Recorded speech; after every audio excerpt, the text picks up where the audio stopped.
Bismillahirrahmanirrahim. Assalamualaikum warahmatullahi wabarakatuh.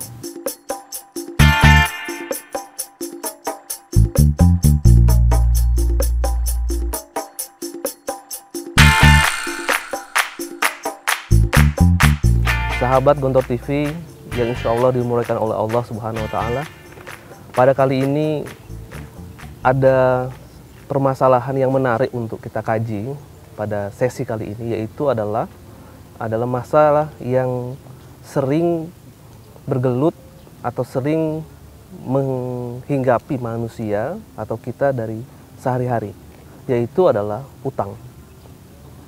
Namun bagaimanakah pandangan atau ajaran Islam untuk bagaimana kita menyikapi utang? Yang pertama, masalah-masalah yang sering terjadi karena utang, atau bisa kita katakan mengapa utang ini bisa menjadi masalah. Kita dapat melihat akibat dari utang ini sudah banyak korban. Mulai dari kehilangan kesadaran, menjadi gila karena dililit hutang, kemudian bisa menjadi kriminal, yang mana lingkup masalah yang akan dihasilkan dari akibat terlilit hutang itu mulai dari kehidupan pribadi, keluarga, sosial masyarakat, bangsa dan negara bahkan. Dalam memahami hutang, kita perlu ada dua poin yang perlu kita lihat adalah, yang pertama adalah utang itu adalah pada keadaan darurat. Dalam sebuah hadis disebutkan bahwasanya berhutang itu adalah ketika dalam hajah. Hajah di sini adalah kebutuhan. Kebutuhan yang dimaksud dengan kebutuhan yang darurat adalah seperti kebutuhan kesehatan, yang mana kita tidak bisa memperhitungkan bahwasanya itu akan terjadi. Yang kedua, konsep dari utang dalam pandangan Islam adalah utang itu adalah untuk tolong menolong.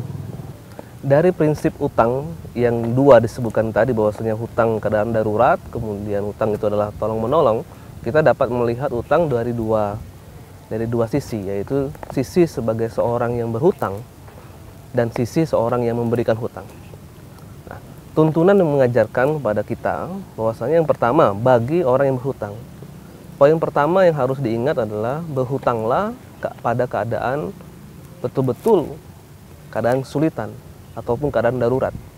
Jangan kita berhutang untuk kebutuhan-kebutuhan yang tidak darurat, sebab utang sendiri akan mengakibatkan kita menjerumuskan ke masalah yang berkepanjangan kalau kita biasakan hidup kita dengan berhutang. Ya, yang kedua adalah yang perlu diperhatikan bagi orang yang akan berhutang, yaitu adalah berhutanglah kepada orang yang tepat.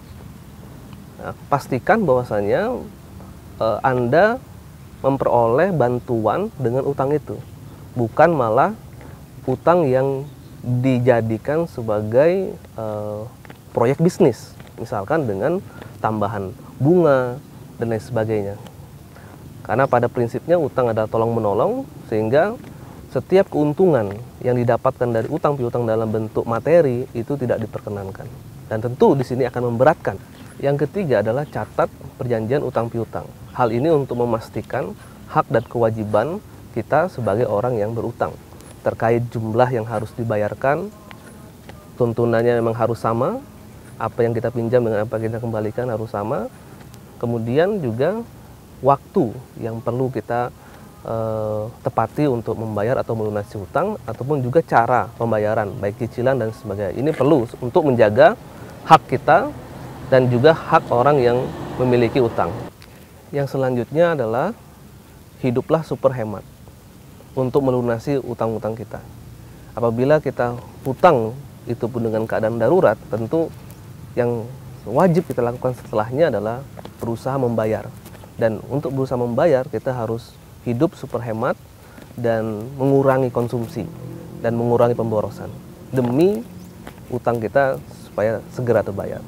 Yang terakhir adalah berusaha kuat agar hutang terlunasi sebelum kita mendapatkan kesulitan-kesulitan yang lain. Karena dengan hutang yang terlunasi, itu akan menambah kepercayaan orang terhadap kita, bahwasanya kita dapat menjaga amanah dan dapat membayar utang dengan tepat waktu. Yang selanjutnya adalah dari sisi orang yang memberikan hutang. Ada beberapa poin yang perlu diperhatikan. Yang pertama adalah utang itu adalah untuk tolong-menolong. Jadi prinsipnya adalah niat awal kita untuk memberikan utang kepada saudara kita yang membutuhkan adalah dengan niat membantu. Niat membantu adalah ikhlas, artinya tanpa balas budi, tanpa balas jasa. Apalagi kita mengharapkan balasan yang bersifat materi. Misalkan meminta tambahan dari pembayaran utang, minta bagi hasil, dan lain sebagainya. Ini tidak diperkenankan dalam ajaran kita. Karena prinsip tadi adalah tolong-menolong. Yang kedua, utang jangan dijadikan bisnis. Bagaimana kita bisa mengambil keuntungan dari orang yang sedang menderita, sedang menghadapi kesulitan, sedang dalam masalah ekonomi. Ini tidak fair. Kalaulah Anda ingin berbisnis, silahkan pakai mekanisme bisnis yang lain seperti bagi hasil, kemudian kerjasama musyarakah, atau sewa, dan lain sebagainya.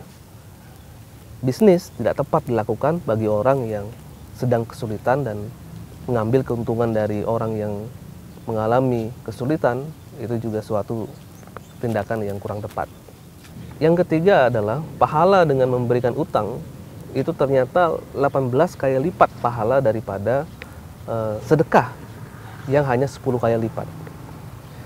Sehingga kita memberikan utang itu lebih mulia, karena orang yang berhutang tidak akan berhutang kecuali dia dalam keadaan yang betul-betul darurat. Yang keempat adalah catat perjanjian utang piutang terkait jumlah, waktu, dan cara pembayaran. Dan yang terakhir adalah tolonglah dan ringankanlah beban orang yang berhutang kepada kita kalau memang dia mengalami kesulitan untuk pembayaran. Demikianlah pembahasan kita tentang utang agar kita dapat memaknai atau melakukan atau memahami utang piutang ini dengan benar, dan yang penting adalah kita tidak terjerat dari beban utang piutang dalam kehidupan kita. Selamat beraktivitas. Assalamualaikum warahmatullahi wabarakatuh.